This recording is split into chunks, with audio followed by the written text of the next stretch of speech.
Shaxmat olamida bir g'alati va eng sirli xato bor. Buni ko'pchilik shaxmatchilar e'tiborsiz qoldiradi.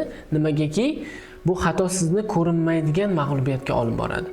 Bu ignoring the center, ya'ni markazni e'tiborsiz qoldirish. Tasavvur qilaylik, biz turnirdamiz. O'yinni boshi, ya'ni debyutni ham yaxshi boshladik. Biz his qilyapmizki, o'yinni boshida bizda kichik ustunlik mavjud. Lekin qaysidir vaziyat kelib, nimadir noto'g'riligini tushunishni boshladik. Raqib piyodalari markazdan bizani doskani chekkasiga chiqarishni boshladi. Figuralarimiz bir-biriga xalaqit berishni boshladi. Eng asosiysi mana shu yerda aynan xato nimadaligini tushunmayapmiz. Ya'ni axir hammasi yaxshi edi-ku. Aslida sababi juda oddiy. Biz shaxmatni yuragi bo'lgan markazni egallay olmadik. Tasavvur qiling, biz kinozaldamiz. Agarda kinozalda markazda o'tiradigan bo'lsak, biz u kinoni, umuman kinozalni to'liq formatda ko'rish imkoniyatiga ega bo'lamiz. Shaxmatda ham xuddi shunaqa. Xoh ot bo'lsin, xoh fil bo'lsin, xoh farzin bo'lsin, agar markazga qarab joylashtiradigan bo'lsak, ularni kuchini yaxshi baholay olgan va raqib shohiga bemalol hujum qilish imkoniyatlarimiz ochiladi. Yonimda turgan mana shu The Center kitobida ham aksariyat mana shu g'oyalar ilgari surilgan. Qisqa qilib tushuntirishga harakat qilaman. Shaxmatda har qanday qoidani, misol uchun, cheklab o'tish mumkin. Faqatgina misol uchun center bilan o'ynaydigan bo'lsak, bu narsani cheklab o'ta olmaymiz. Ya'ni agar centerni egallasak bu juda yaxshi, agar centerni egallamasak bu juda yomon. Hozir sizlar bilan o'sha markazni e'tiborsiz qoldirish mavzusiga doir bitta partiyani boshidan oxirigacha mana shu kitobdan ko'rib chiqamiz. Qaranglar. Oqlarda Batvinnik, qoralarda Capablanca 1938-yilda o'ynashgan Amsterdamda. Xo'p, bu partiya boshladik. D4 ot F6, C4 E6, ot C3, fil B4. Ko'rib turibsizlarki, doskada bu Zashita Nimsoch, ya'ni Nimsoch himoyasi o'yini boshlandi. Bu yerda asosan oqlarning maqsadi markaziy xonalar uchun, umuman shoh flangi uchun, shoh tomoni uchun harakat qilishadi. Slon B4 yurishidan keyin oqlar bu vaziyatda E3 xodini, ya'ni E3 variantini tanlashdi. E3 dan keyin D5, peshka A3, slon C3, BC. Mana bu yerda qoralar C5 xodini amalga oshirdi. Endi vaziyatga kichik tahlil o'tkazamiz, ya'ni birinchi bo'lib vaziyatga baho beramiz. Markazda oqlarda C4, D4, C3, E3 4 ta piyoda markazni egallab turibdi. Qoralarda bo'lsa C5, D5, ya'ni markazni bermaslikka harakat qilyapti qoralar. Bu yurishdan keyin biz oqlar bu yerda bitta razmenni amalga oshirish kerak, ya'ni piyodani almashtirish kerak. Nimaga? Chunki agarda birdaniga slonni D3 xonasiga chiqadigan bo'lsak, biz bu yerda temp yo'qotishimiz mumkin. Ya'ni qoralar peshkani D4 uradi, fil C4 dan keyin bemalol xolasi B6 qilib diagonal bo'yicha rivojlantirish mumkin. Yoki birinchi rokirovka qilib, keyin B6 qilib oq filini diagonal bo'yicha bemalol shoh tomonga rivojlantirish imkoniyati paydo bo'ladi. Shuning uchun bu yerda CD piyodani uramiz, YD keyingi yurishda slonni D3 xonasiga olib chiqamiz. Rokirovka ot E2, B6. Ya'ni e'tibor berayotgan bo'lsalar, oqlar ham, qoralar ham o'z figuralarini tezroq o'yinga rivojlantirishga harakat qilyapti. Shaxmatni o'yinni boshida har qanday debyutni olinglar, har qanday debyut ham birinchi bo'lib tezroq figuralarni rivojlantirish va markazni egallashga asoslangan bo'ladi. Faqatgina yurishlar va figuralar joylari har xil ketma-ketligida bo'ladi. Xo'p, B6 rokirovka, fil A6, ya'ni fillarni razmenga tashlayapti. Bu yerda razmen amalga oshiramiz. Fil A6, ot A6 va fil B2. Mana shu yerda kichik sizlarda aynan mana shu videoni pauzaga qo'yib o'ylashinglarga undagan bo'lardim. Nimaga bu yurish fil B2 yurishi? Aynan xato yurishi. Nimaga xato yurish? Chunki fil B2 da turishi oqlarni filini shunchaki bitta boshqada mana shu yerda. xato qilsin deb gapiraverdi. Xo'p.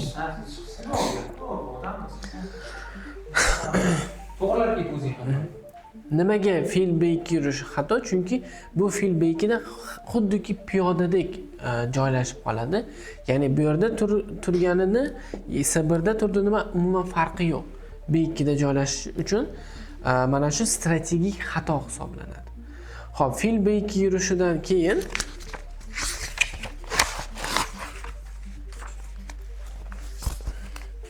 qoralar bu vaziyatda farzin D7 xonasiga rivojlanadi. Ana endi A4, rug' F8, farzin D3. Mana shu yerda qoralarning eng muhim va asosiy bo'lgan xatosini ko'rib chiqamiz. Hozir farzin D3 dan A6dagi otiga hujum qilyapti, ya'ni uni tekinga olmoqchi. Bu yerda ikkita imkoniyatimiz bor, yoki qoralar otini B8 ga qochish kerak, yoki piyodani C4 ga surish kerak. Mana shu yerda qoralar C4 yurishni amalga oshirdi va bu juda ham qo'pol xato, ya'ni strategik xato hisoblanadi. Nimaga? Chunki e'tibor bergan bo'lsalaring, qoralar shunchaki markazni shunchaki e'tiborsiz qoldiryapti. Bu yurishdan keyin oqlarda aniq plan bor. Ya'ni farzin C2, ot G3, rug' E1, peshka F3 va E4 yurishidan keyin bu yerda hech qanaqasiga qoralar bu yurishlar ketma-ketligini, umuman markazni egallab qolish imkoniyatini qo'ldan boy beradi. Shuning uchun C4 yurishidan keyin farzin C2, ot B8, rug' A1, ot C6, ot G3 ko'ryapsizlar, o'sha batfinnik o'sha ketma-ketligida, ya'ni qoidani o'sha ketma-ketligida amalga oshiryapti, boyagi o'zini tuzgan planini. Ot B8, ot C6, ot G3, ot A5 va F3 yurishi. F3 dan keyin ot B3. Ana endi hamma figuralarni tayyorlab oldik, ya'ni oqlar hamma figurasini tayyorlab oldi. Bemalol markaz uchun hujumni amalga oshirsa bo'ladi. G4, farzin A4, G5, ot D7 va farzin F2 yurishi. Ana endi mana shu yerda to'g'ri oqlar bitta piyodani tekinga berdi va bemalol markazni qo'lga oldi. Shu yerda bitta vaziyatga baho beramiz. Ko'rayotgan bo'lsalaring, hamma markaziy xonalar oqlar tomonida. Endi bemalol shoh tomonga hujumga o'tish imkoniyati mavjud oqlarda. Qoralarni bo'lsa bu markazni buzish uchun, markaziy piyodalarning strukturasini, zanjirini buzish uchun hech qanaqa imkoniyat yo'q. Endi bu yurishdan keyin farzin F2 yurishiga qoralar J6 yurishini, ya'ni maksimal harakat qilishyapti qoralar tezroq o'zini o'sha shoh tomonni himoya qilishga. Bu yerda davom etamiz. F4, F5, EF, ot F6, ot F6dan F5 yurishi.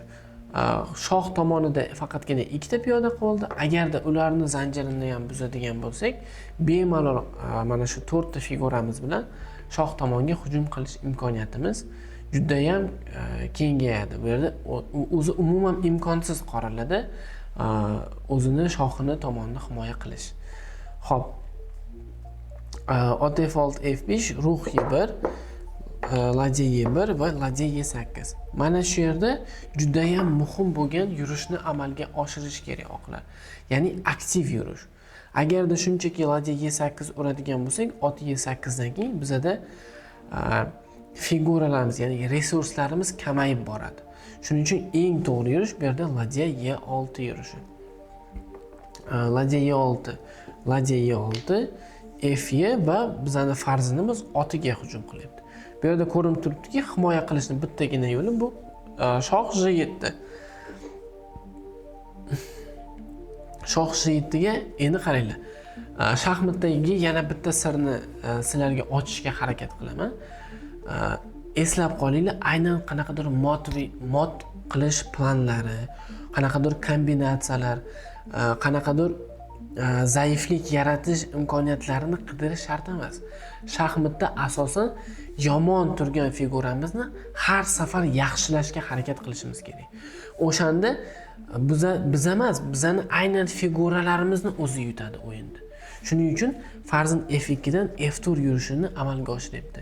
Yomonroq vaziyatdan yaxshiroq xonaga oqlar o'z farzandini rivojlantiryapti. Farzand F4, farzand E8, farzand E5 otni zanjirlaymiz, svязка, ochmas. Farzand Y7 va mana shu yerda adashmasam mana shu yerda farzand Y7 yurishidagi batvinnikda juda ham muhim va juda ham kuchli yurish amalga oshiriladi. Mana yerda variantlarga qaytadigan bo'lsak, agarda nimaga farzand aynan Y5 xodidan keyin Y8 xonasiga qaytishga majbur. Agar bu yurishni amalga oshirmaydigan bo'lsa, oqlarda kombinatsiya bor. Misol uchun shunchaki ferza 2 qildi deb o'ylaylik. Ot H5 shoh beramiz, olishga majbur. Qoralar J5, farzand J5 dan shoh faqatgina F8 yoki H8 ga qochadi qoralarning koroli. F6 ni urib shoh J8 ga.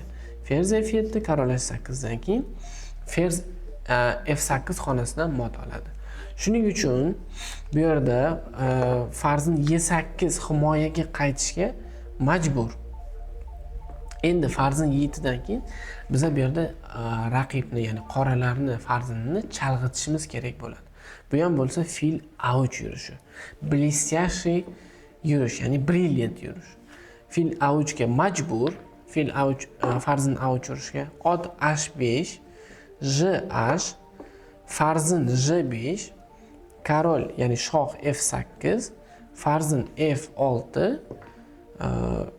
korol J8 va piyoda Y7 yurishidan keyin oqlarni bittagina himoya qilish, ya'ni yo'li imkoniyati qoldi. Bu ham bo'lsa shohini ketma-ket shohlardan himoya qila olsa, bu vaziyat oqlar uchun yutuq bilan yakunlanadi.